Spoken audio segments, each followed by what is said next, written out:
everyone, good morning, good afternoon, good evening, depends on when you're watching us. You're welcome to another interesting episode of Ask Pastor Sunday Show. Welcome everyone. Please go ahead and share the link, and we are about to get started. And also to watch previous episodes of Ask Pastor Sunday, you could go to our pastor's YouTube page, Sunday Adelaja Official. And on Sunday Adelaja Official, you could just go to the Ask Pastor Sunday section. You see it in the playlist, and you can watch all of the Ask Pastor Sunday shows, and you're going to get answers to your question. So, thank you so much, and welcome, Dr. Sunday. Thank you, sir. Good to have you. So, we're ready to dive straight into the questions. I believe you're ready.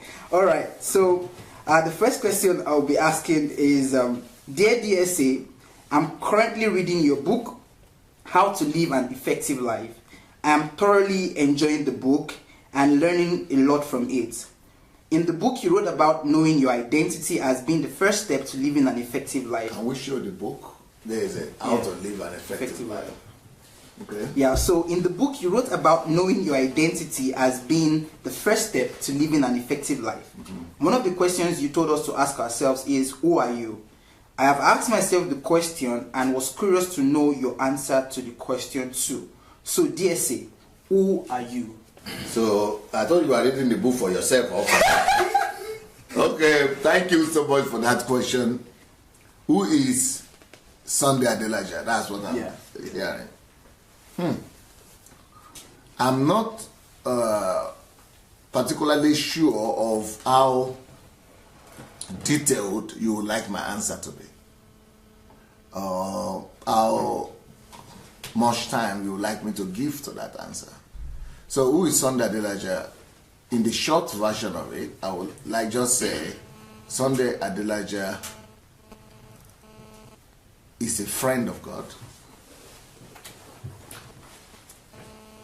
a God revealer, and a deliverer. That it will be the short form of it. I hope that is clear. So the short version of your identity, because this question is about identity. Okay. Who am I? So it answers the question of identity. Mm-hmm. And so you said you are a friend of God. You also mentioned that you are a deliverer.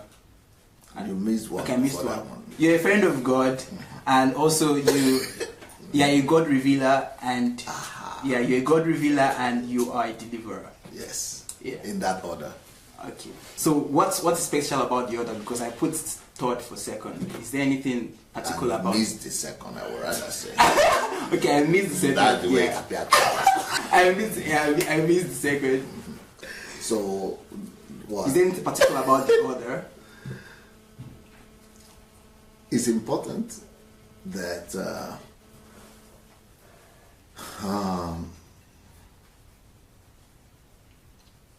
first of all, when you are a friend of God, that is more important than being a revealer of God.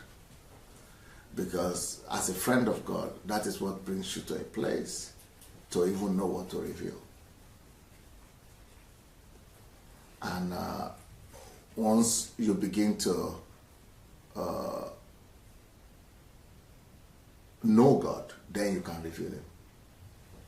And then the results you want to have is what comes after that. Deliverance for people, being a deliverer to people. That is already the consequence, the result, the fruit of being a friend of God and being a revealer of God. Yeah. And then the question of why are you here, the question of purpose, is it also in the description of your identity? In the way I answer that question is in a way that it will encompass a lot of these things. Okay. But, if people are interested for me to elaborate and for me to give more explicit answers to who is Pastor Sunday, I could attempt to. Who is Pastor Sunday? In my own terms, that's what I've said, right? In my own mind. Okay, a friend of God, a God revealer, and a deliverer. So that's my own. I would not like to deal with each one of those too much. But now let's look at, apart from me describing who I am, let's see how the world probably is perceiving who Sunday Adelaja is. If people who don't know me, they will probably say that's a troublemaker, a controversial personality, and someone that is just in his own world, just wanting to cause trouble for everybody, and somebody that is just there to destroy other people's ministry, an antichrist. Some people say that too. So that's from the viewpoint of people who are far from me, who don't have an idea of what I'm doing because I'm too complex for them, or I'm too different from who they are, or for what they expect. Okay. But for people who know me better, for example, my pastors here in Ukraine will say, Pastor Sunday is a factory. Factory for the production of successful people. That is not bad, but I think that is not really who I am. That's just one of the things, the consequences, or the part of the process of what I do. It's a description of one of the processes that I'm involved with. So I do that, but that's just a process. So when somebody says you are a factory for releasing or developing or raising successful people, either in politics or in business or in ministry or in church, other people might say, Pastor Sunday is somebody, okay, for example, people who watch me on live broadcast began to say, Pastor Sunday, you are a teacher like we have never seen before. Okay, but I've not even started teaching yet. Frankly speaking, what I've been doing is just giving exposition. What I've been doing is just bringing enlightenment right now. What I've been doing is just, dissipating darkness and just bringing illumination. But when I begin to teach, they are going to be coming across something totally different from the same Pastor Sunday they used to know. And if they're calling you teacher now, they have to coin a new word. Yeah, I don't know what they will say. But personally, I don't even call myself a teacher or a preacher. I don't even regard myself as a teacher or a preacher. Those are just methods that I needed to use, that I need to use to communicate. So I don't see myself as a preacher. I don't see myself as a teacher. I don't see myself as a pastor. But basically, I just see myself as a friend of God, a revealer of God, a God carrier, and a deliverer. If I need to teach, God will be able to do it. If I will need to preach, by the grace of God, I will do it. If I need to write, by the grace of God, I will do it. If I need to invent, okay. If I need to, I don't know, anything I need to do just to be able to carry God, reveal God, and bring about deliverance to people and nations. Anything I need to do, I just need to do it. So, in the process, I try to perfect myself in different areas. So I perfect myself, my skills and my qualities in any area that is necessary, just for me to be who I just said that I am.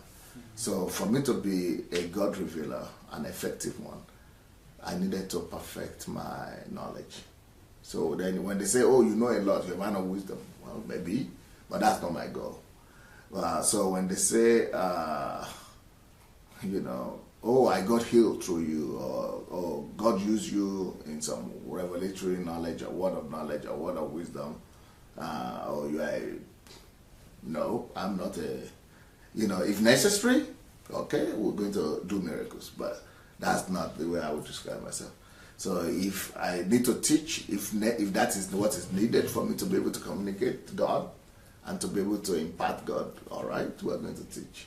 if I would need to write books or do film or be funny or go on my knees or cry or prostrate, I would do anything I need to do just to communicate God. So I'm not a professional in anything. I'm not good in anything. I'm not a pastor. I'm not a teacher. Those are just things that come out of who I am. So maybe it's too complex now. No, not quite complex. I think the picture you're giving is, I mean, now I can understand the reason why you wrote your book, Pastor Face Your Calling, because I mean, those pastors, teachers, they're like boxes where that limits people. For example, if you're a pastor and you have to be funny, you'll be like, how will I be funny if I'm a pastor? Okay. You know, people will expect you to be serious, or you're trying to write books. I mean, or those thoughts you're mentioning that you can be everything just because you want to fulfill the purpose of revealing God and also being a deliverer. So I think just breaking out of that box, that tag that people can put to you. Okay, you're a teacher, so because you're a teacher, you cannot prophesy. I never heard. I never even thought of myself as a teacher. That's the least thing I will ever think. But I discovered that people are using the language that is familiar to them. Yeah, I think because of the fight. Yeah, of the things they are used to. That's their own language. They have their own. You know, people are religious. Some people are charismatics, or some people are Pentecostals, or some people are, But I am not from that perspective. Okay, for example, yesterday I was teaching about truth and about Jesus. Then today I got a letter from a lady, she might be watching now, who said, what kind of truth are you talking about?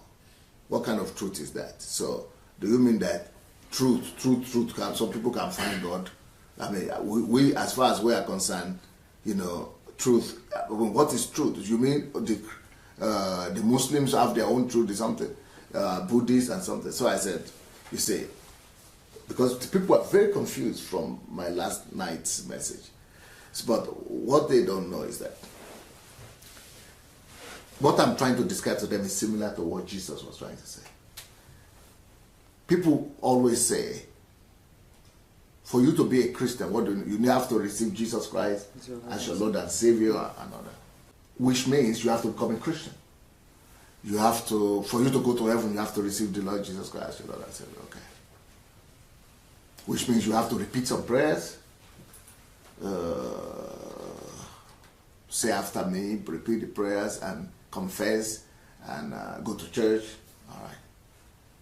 But I was trying to tell them yesterday that Jesus didn't say all those things you are saying. Jesus didn't say all that thing. What Jesus said is, I am the way. I am the truth. I am the life. So, and then God is love. So I was trying to tell people that Jesus, so I told people, you can get to God through the truth. That the truth will lead you to God. The truth will lead you to heaven. That's what confused them. How can the truth lead us to God? How can the truth bring us to heaven? That's like a fallacy. It is only Jesus. I said, but Jesus just told you now here. that truth, I am the truth. So what's your problem? But you didn't receive Jesus Christ. Not okay. Look, your name is Anu, yeah. Then Anu Luwapo, then Ojo. Okay. So if you now come and I know everybody knows you as Anu, and you answer Anu, people say his name is Anu. He only answers Anu. Okay, you answer Anu. Then somebody comes and say Anu Luwapo. They say I will not answer. That's not his name. His name is Anu. Jesus said, I am truth. I am the truth. No one comes to the Father through me. I'm the way too. So what we Christians know is that He is the way. Receive Him as Lord and Savior. He is the way. That part we know. And then what happens to the rest? So what we Christians have done is that it's only the way alone. Forget about the rest. We don't understand it. So since we don't understand it, only that one. So we're taking one description of Him, of Himself, and say, okay, that's the only thing. Even though He Himself said, I'm seeing this one and this one. So he said, no, we don't understand that. We adhere this one day. But he himself, who said I'm the way, he said also I'm the truth. So why do you now separate that other thing from him? So I wrote the lady to put that to peace. I said, the truth I'm talking about is Jesus. The same Jesus. Because they are all confused. They're thinking, what I'm saying is that people can get to God without Jesus. But that's not what I'm saying. But what I'm saying is that if you want me to use your language, Jesus. Yes, people cannot get to God without Jesus. I'm not saying, like some people are saying, you can go through any religion to God. No, that's not what I'm saying. But I'm just saying, truth, Jesus is not religious. That's what I'm just trying to say. Truth is Jesus, but Jesus doesn't always have to come in religious packaging. So Jesus is not religious. Okay. Can you try to imagine God or Jesus without religion, without every religion, all Christian thing you know, all religious Christian activities? How will it look like? Some of you cannot even picture God without religion. Because the God you know is only coming in the packaging of religion. So if the religion is removed, you're dead, your faith is dead. You are dead. You don't have anything. You don't know God again. For you, religion means God. So what I'm trying to tell people is that Jesus transcends Christian religion. Am I blaspheming again? No. I mean, okay. History of Christian. So Jesus is not a Christian. Huh?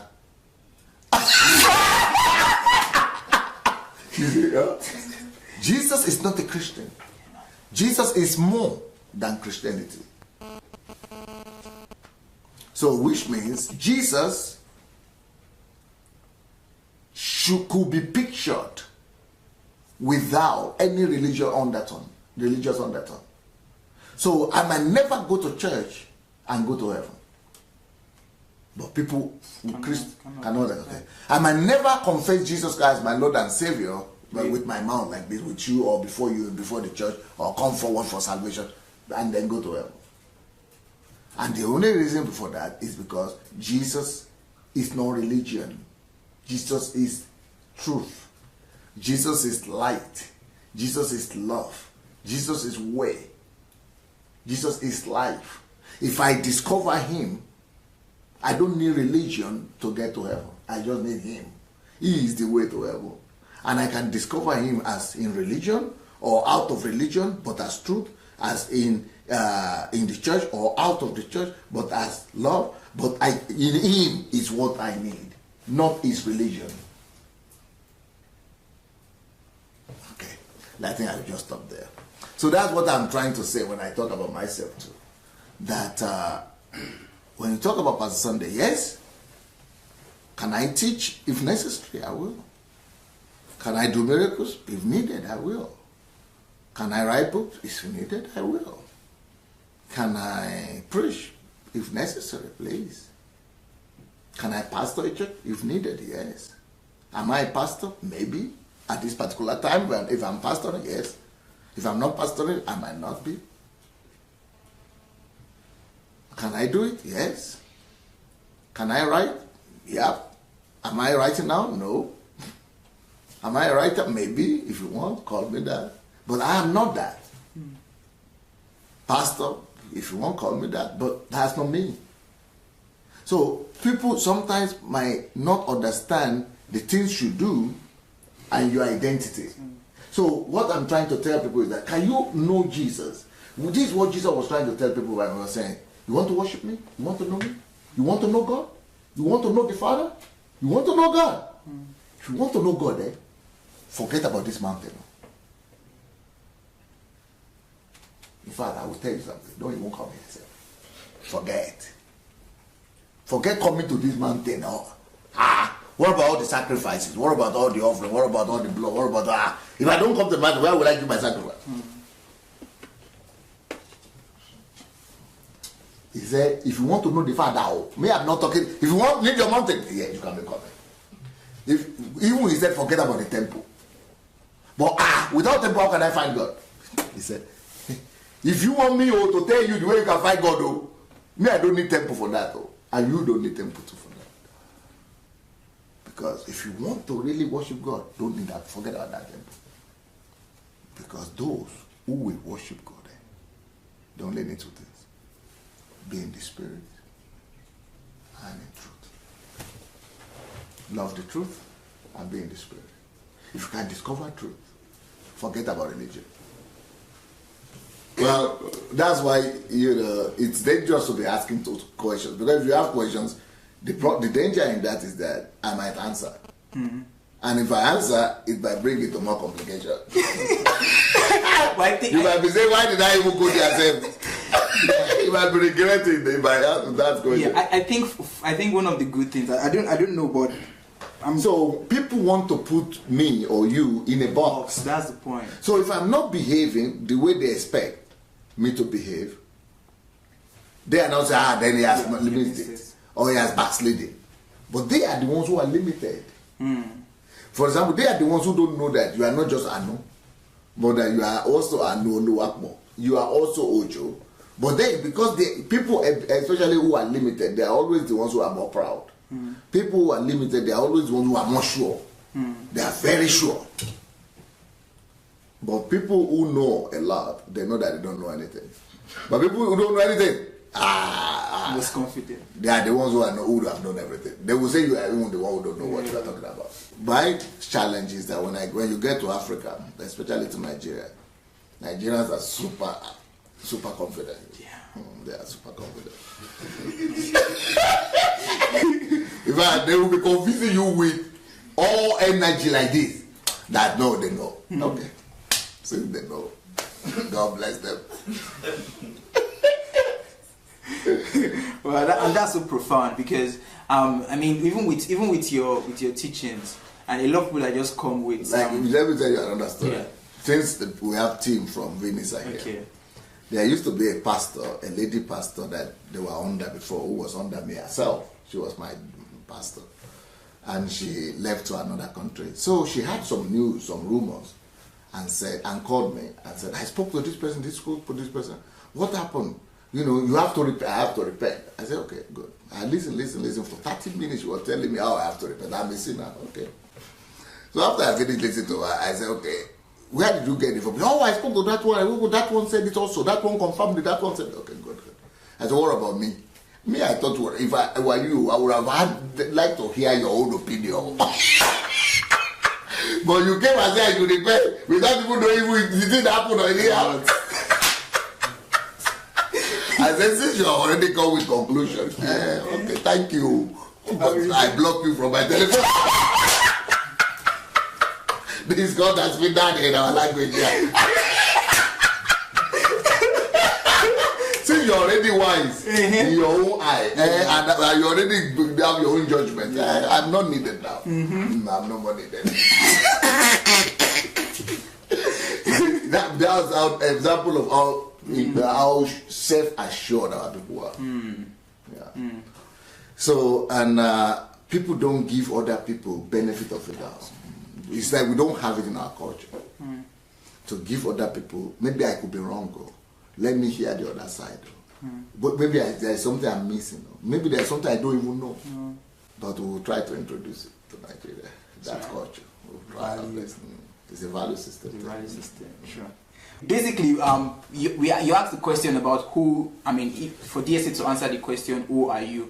And DSA described himself, in 3 shots, with 3 short answers. First, he said that he's a friend of God.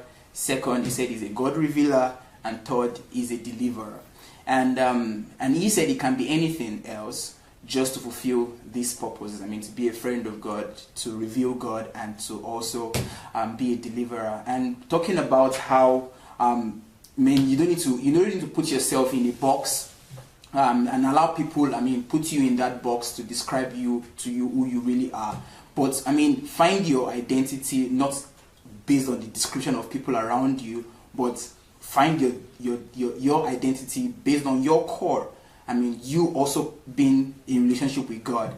And he also explained some other things that has to do with also gaining understanding, not thinking you are wise in your own eyes and thinking that every other person is wrong, giving the benefit of the doubt. He explained also about the truth, how knowing Jesus is also knowing the truth. And I believe even more questions and more thought processes that he shared would also resonate in your mind. I hope that his answer helped you a lot in being able to describe yourself and discovering who you really are.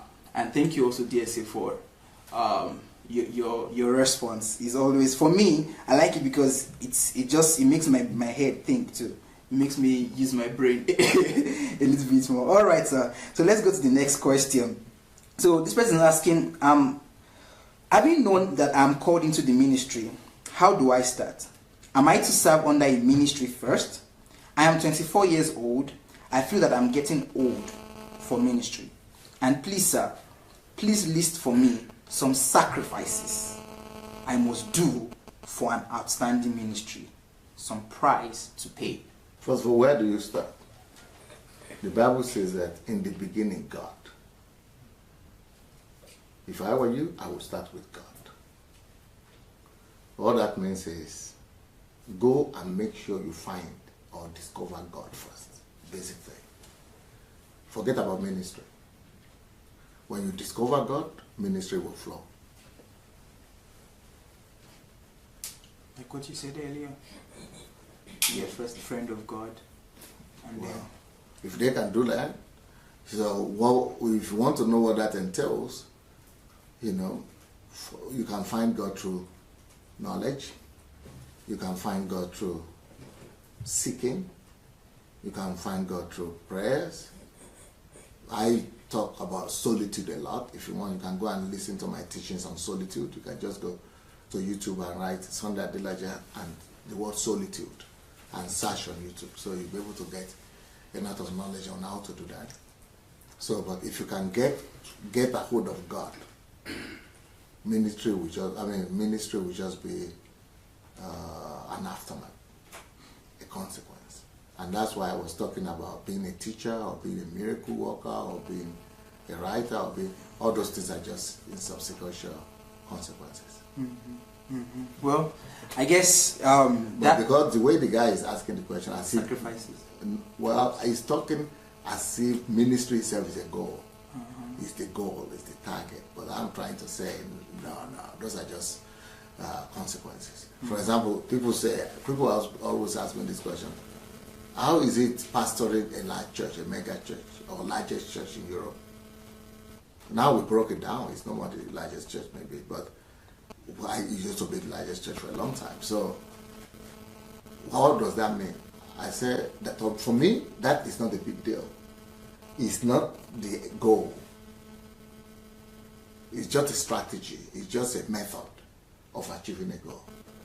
But unfortunately, I'm afraid that a lot of young ministers might be thinking like this guy, that the goal of ministry is to have a big ministry on the sides of the ministry. Okay, no, I say it's not. It's just a method or a strategy. So somebody will ask me, why then did you build the largest church in Europe? Why did you do that then? Well, there are two different reasons why I did that. Number one, because God told me to do that. And the reason He told me to do that is not because it's the goal, it's just an instruction. And the reason for that is because, like I said, God said it. And why did God say it? So God said it because a mega church or a big church is necessary for me or for most people, but for different people, different things, right? But for me, at that particular time, a mega church was necessary to catch attention, to catch the attention of the people I was living among, of the nation, of the whole nation. So another reason why we might want to build mega church might be because you have some other far-reaching goals. So for those far-reaching goals, a mega church could be a strategic move for a greater goal that you are pursuing. So that's what I also did. So, but it's going to be an error for people to be seeing success as a goal in itself. Either it's in church or in money, or in anything. Success itself is not about it. It's not the end result. Yeah, and I think this answer would, I believe it should be helpful to young ministers. People that are aspiring to go into ministry, or who believe they have a call into ministry, because the model that we have right now is you're pastoring a 20,000 congregation church, member church, and the way people assess success in ministries, your membership capacity, and how many people you have. If you have less people, you're not doing well. Of course, you increase your number and things like that. But just knowing that should be a means to an end, not should be. For example, what did we do? In my own case, we had over 100,000 people all over Ukraine. In the 25,000 were just Kyiv. But it got to a point that I noticed that it was now counterproductive. What did you notice? Oh, well, counterproductive in the sense that when we were having 25,000 people, I saw that most attention was coming to me. Everybody started looking at me as a superstar. And if you are a friend of God, you will know that that's a problem. Because I knew that the attention, people were coming to make sure I was in the service, I was in the church. I was becoming an idol. Yeah, I was becoming the center of attraction instead of Jesus.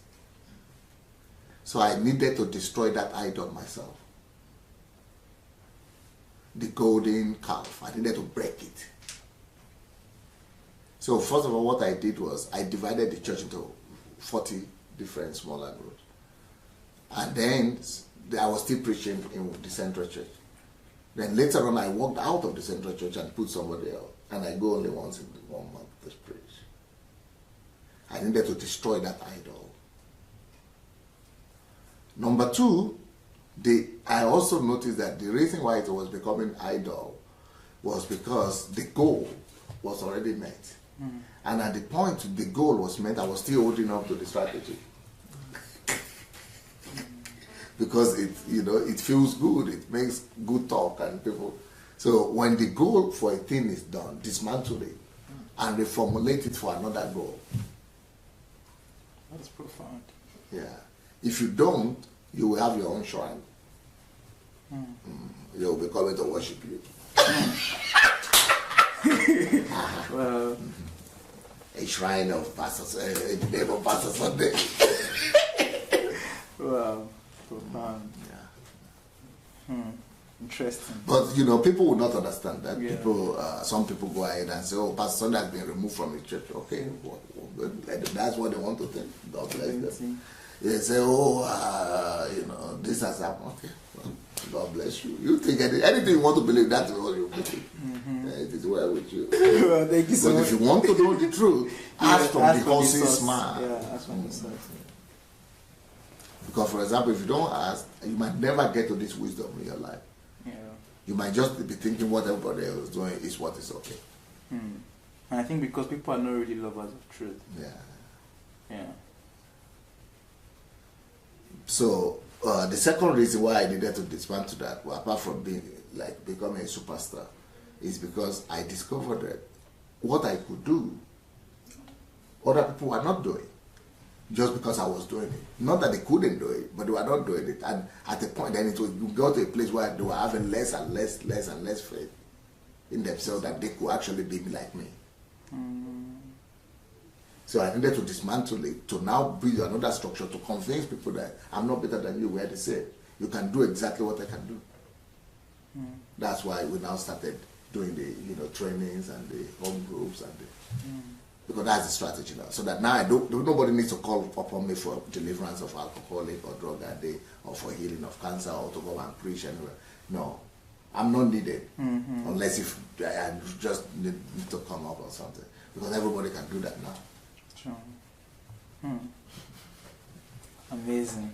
As a pastor, your ultimate goal should be to make yourself irrelevant. If you don't have that goal at the back of your mind as your ultimate goal, then you are going to become an idol one way or the other. Or you are going, you are going to miss it. You are going to go into error. Yeah. And I think that's what we have today. Actually, we have a lot of idols. Yeah, we have a lot of idols. I stumbled on one, and the person was about to pray for some people, and they were like trying to rush for him to pray for them, and he was like, "Hey, I will leave now. I will leave now." Threatening those folks that are in need of them. I will leave now. So if I leave now, your hope, your condition is already. Your hope is dashed. Your hope is dashed. So hey, they are rushing out. I will leave now, and they're like, "Yeah." But what about if you leave and God doesn't leave? No, they don't get it. God is not in the equation. Maybe he's in heaven. God is not in the equation. But here on that, it is there. Yeah. Okay. The mouthpiece of God. Okay. Yeah. That's it. But that's so profound. This all by itself can produce a new generation of pastors and of ministers that would have the right mindset of the kingdom. Trying to raise giants. And that's the whole purpose of the church. Because I used to ask this question too, that why is that it's only one man of God that, they are organizing a huge conference and he's the only one that can perform miracles. Even his assistant, general pastor, is not going to do it. I'm not going to talk about other pastors. Other members. Even his right-hand man, he's still doing boy. So it's a huge error.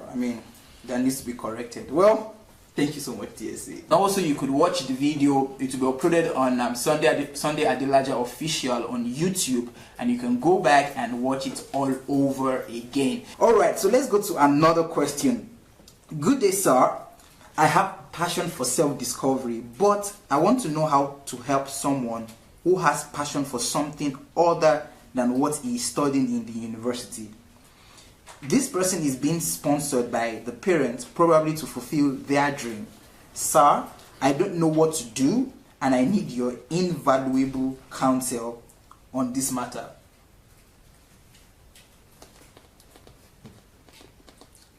First of all, whatever you study in the university should only be secondary.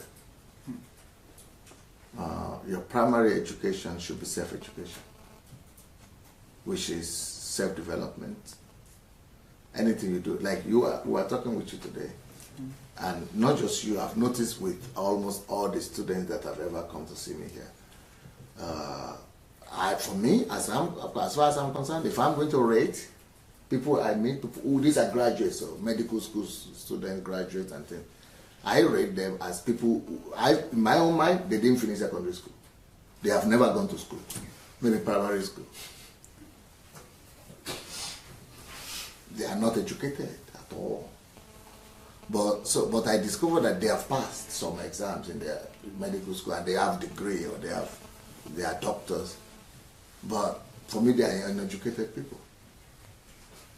So, and you were also telling me today, affirming that thank God that you came across Dr. Sunday, that because some of these things you are learning, you wouldn't have even known it. Is it okay?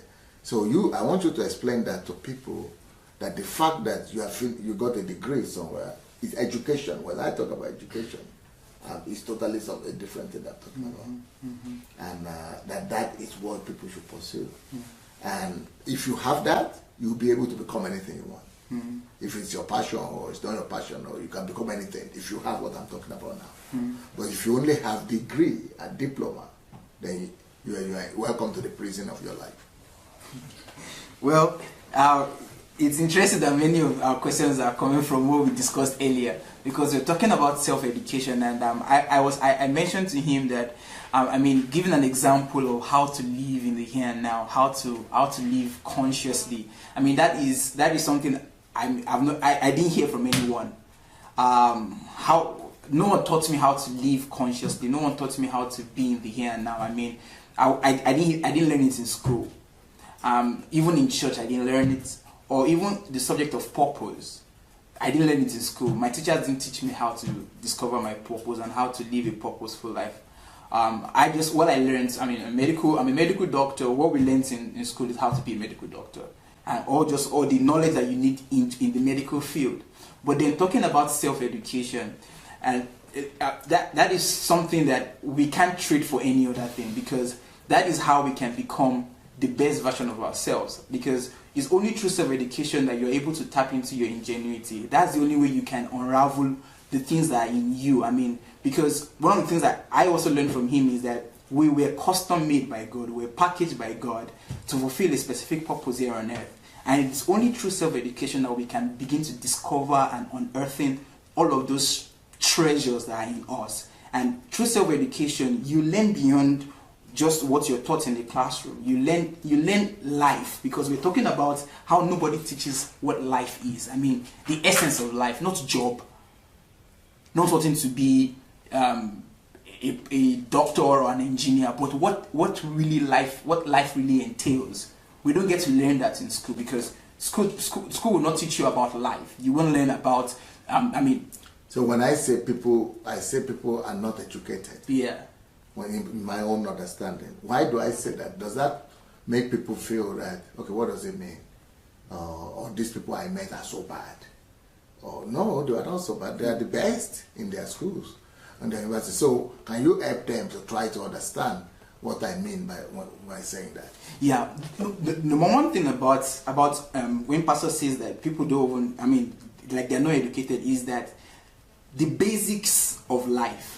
The basics, not even the complexities of life. There's some basic knowledge about life in itself that many people don't even have. Just understanding that life should not be lived for self. As basic as that is, that your life shouldn't be lived for yourself alone. Living for yourself is the least form of life. Just that basic understanding, many people do, because the whole idea of going to school, getting a job, is for people to get a comfortable life for them. So that's like the ideal picture. And that's what most people, I want to get a good job. Like, ask an average Nigerian or an average person, why do you want to be a doctor? Why did you choose being an engineer? Yeah, I want a good job. I want to get sufficient money to enjoy myself, live a good life. Tell people to describe success. If people are to describe success, the description of success is living a good life, living a comfortable life, being able to travel to any area of the world they want to travel to, having enough money in their accounts, having cars, jets. That's the definition of success. But then when you come with another paradigm, telling them that that's not success, that success is defined by the fulfillment of purpose. You can't say you're successful if you've not fulfilled the reason for your existence. You can't define yourself as great if you're not serving humanity. So these are basic understanding of life, that you meet people and they are not even able to produce it. Or for example, you always scold us here how we just daydream, the issue of daydreaming. Like, we just do it without us even knowing that we're daydreaming, and we're just lost. And they're like, hey, did you sleep on me? And that's like basic. What makes it different from an animal is that an animal lives on instinct. An animal lives by instinct. They are not conscious. But what makes you a human being, a thinking being, what makes you different from an animal is that you're a Homo sapien. You're a thinking being, and you have the ability to be conscious and to know what you're doing part time. That's like a basic understanding. But many people don't even understand the concept of being in the here and now. Even some of us that won't understand it, we're still working daily to live consciously, because that's like we don't hear it. Nobody teaches us how to do that. And many of those basic things. So I think one of the things why you come, another example is you come into the room and the whole place is dark and people are still there. And nobody thinks about, okay, this place is dark, we need light. And then you come to the room and you're like, why is everybody sitting down in darkness? You guys are biomasses. You're not a personality, because the reason why many of them are like, okay, why should I take responsibility to switch on the light? That person is okay with the light being dark. And me, I don't want to look like I'm too forward. And so, you see, and these are like basic things. What makes a person a personality? And many of these things I've learned, I can keep listing one after the other, that are basic. you tell pastor the stories, and for sometimes I feel like pastor is even joking. Pastor will be like, like, are you serious? People think like I'm like, pastor, come on, this is like status quo for us. Like, this is how everybody lives. And pastor's like, no, I can't believe that. So when you say people are uneducated, what I hear is that, I mean, the basic things of life that everyone should know, you don't even know it. But now I'm talking about the complexities of life. So for me, that's what I understand when you say. I mean, that's why if you scold me or you tell me, I'm like, yeah, I'm ready to learn, because we didn't learn these basic things. I mean, we didn't learn these things. Nobody taught us. Well, we just go to school, learn ABC, find X that did not get missing. But the tragedy will begin when you begin to think that these people didn't just get certified as doctors, but now they are thinking they are somebody, but they are nothing. Yeah. But it even becomes worse when that same person goes and begins to give birth to children.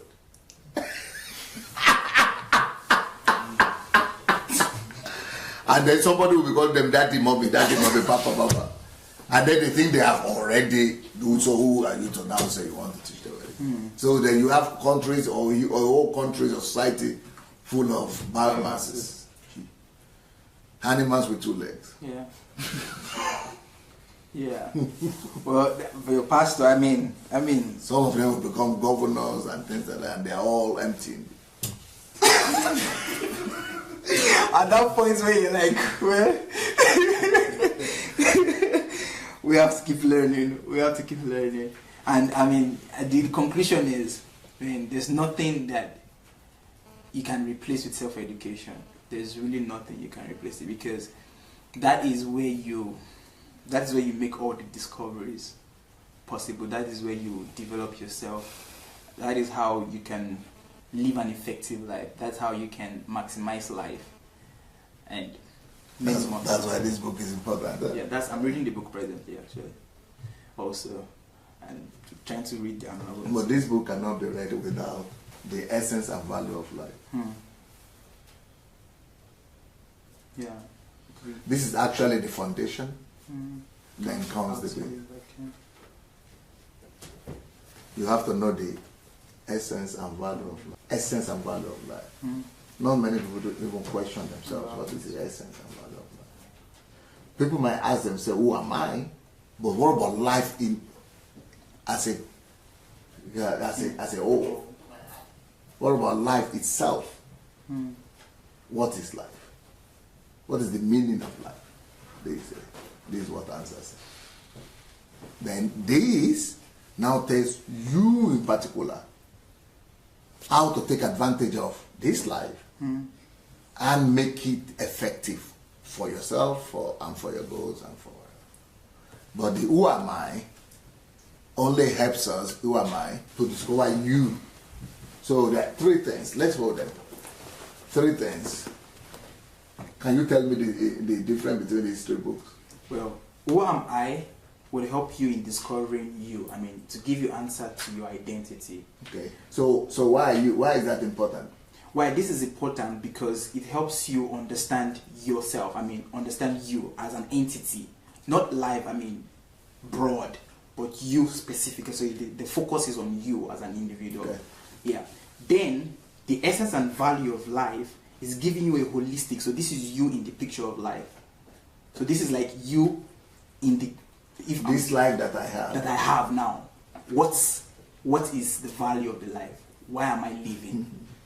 So it's going to give you the understanding of the essence and the value of the life that you possess. The you have discovered and the life that you have, it will give you an understanding of that life and why is that life valuable. And not just your own life, but holistically. Of life generally. And then this is going to give you the steps on how to maximize the discoveries you've made here. Who am I? Life, essence of life. So now and get the best result out of life. Of your life. Yeah. So people don't know sometimes that there is a formula behind my books. People might just think, there are just too many something. But they don't know that. Somebody can just look at this and just say, there are 3 books. Systems. This question is from someone. He's saying, the person asking, how can a believer be delivered from financial crisis? I think I said so because you've given answers to finances. I think I better show them the books. That's all. Yeah. There are so many books. So how to get what? I mean, deliverance from financial crisis. Okay. Oh, this one. Yeah. Do you know this book? Tell them about it. Money won't make you rich. I mean, this is pastors. I think this was the first book on finances, and what comes with this book, I mean, is that you understand this book gives in details the laws of money, and it also shares your own personal experience with money and how you were able to also raise millionaires. You understand? Giving people the right understanding and perspective of what money is. Because, many times we think money is the main goal. But here we understand that money is a byproduct. It's a byproduct. It's a tool. And there are laws that needs to be applied that would guarantee you, getting riches. And this one? When there's problem, there is money. Can I just say a joke about this book quickly? I was having a conversation with Dr. Arams, and we were talking about the mindset of Nigerians. That there's something faulty about it. There's something wrong. So he gave an example of this book. Now, when an average Nigerian sees this book, that when there is problem, there's money. Do you know how an average Nigerian will interpret it? Now, he's saying, okay, when there is problem, there is money. So that means if I want to get money, I need to create more problems. That face he gave was the exact face I gave. That's how they're going to interpret this book. No, I think it was just... I don't think so. I think it was just... For me, it was because that's what he said. He said that's how they're going to do that. Okay, when there's problem, there's money. So I'll create more problems so that I'll get more money. But that's it really crapped me. I was just laughing. Like, how would someone think in his normal senses that you have to create problem to get money? But this book is so fundamental because this book would stop people from running from place to place, from church to church, looking for people that will solve their problems. Because for every problem that you see, there's an opportunity to actually make wealth. That's an opportunity to get money. And so here in this book, you will discover that money gravitates towards problem solvers. People who understand that trapped in every problem is an opportunity to get money. They will understand. So and that's the idea. Every business you see today is a product of a problem. And it's a product that someone saw a problem and they thought about an answer, and that became a business. Name it, Facebook, a problem. People could not communicate to their friends. So they needed that. Or is it Ford, Henry Ford? They saw a problem. People needed to commute. So every problem, there is money. Okay, why losing your job is the best thing that could happen to you? This is still in shock. I think this came up... the Nigerians inside totality. Yeah, because this was like your reply to someone. I remember it was Chioma that sent you some questions. I can remember that series very well I think it was Time on Conversion series, and you talked about this. Why is losing your job the best thing that could happen to you? I remember that time you were saying that if you don't have a job, man, you are so blessed. And I think one of the biggest things about this book is that it will help you understand that you have the greatest wealth, and that's time. Yeah, because if you are trapped in a job, you are mortgaging your life for some pennies for salary. But when you don't have a job, then you have time. And everything that is created, everything that comes out in life is born out of time. So you have time. So you can have time for the solitude that many people cannot have. You can have time for self-education. You can have time to everything, to discover yourself, multiply yourself. And so if you don't have a job, I think the greatest thing is that you have time to do anything you want to do. And from there, you can begin to make yourself great. Yeah. It's a mindset thing. Poverty mindset and abundance mindset. I like what you wrote here. He said, real poverty is not in the size of your pocket, but in the size of your mind. And that's so true. And this is the reason why they said if you take all of the money from all the richest people in the world and you give it to the poorest people, the money will leave those people and go back to these rich people. Why? Because what makes them rich is not their money. What makes them rich is what they have in their mind. So if you can get the right mindset and you can understand what it means to cause a revolution in your mind and understand that the reason why you're poor today is not because you don't have money. It's because you don't have the right thinking, you don't have the right mindset that will produce wealth. Because having the right mindset, having the abundance mindset will produce the abundance that you need. So this is a book that works on your mind. Well, this is how to build a secured financial future. I think everyone really needs this book because this book will give answers to how you can get yourself rid from Uncle Sam. Because the reason why many people are in Uncle Sam is because they are living from paycheck to paycheck. And this one, I know this from first-hand experience. That if you are living from paycheck to paycheck, you think you have all the money in the world until when it's time for you to retire. And then you discover that you're going to enter into a state in your life where you'll be suffering. Because you did not discover the principles on how to, secure your financial future. So different principles that you learn in this book, how to invest, how to save, what to do, practical things on how to build that future so that you can get yourself rid from Uncle Sam. Yeah, and this is the book. Stop working for Uncle Sam. If you listen to Pastor Sunday, you already know who Uncle Sam is. Uncle Sam is your boss, is your job. So, well, this is like the default system of the world. And this is how life has been made to be norm. The reason why you're going to school is to work for Uncle Sam. And the thing about it is that you're actually training to be a slave. That's like the tragedy of it. Imagine how much I spent being a medical doctor in my school. I spent thousands of dollars and I invested all of this money to just be a slave to one person. And that's the whole idea of working for Uncle Sam. You're spending your money, you're training, you're spending your time, doing everything you can do to just be a slave and to just get paid some chicken change. And then you work till you're retired. And then they also advise you to get your children to also follow the same line. And then you end up as a pensioner. And then you look back and you're like, what have I done with my life? So this book will get you out of that vicious cycle. Well, for you to get other books, there are a lot of them.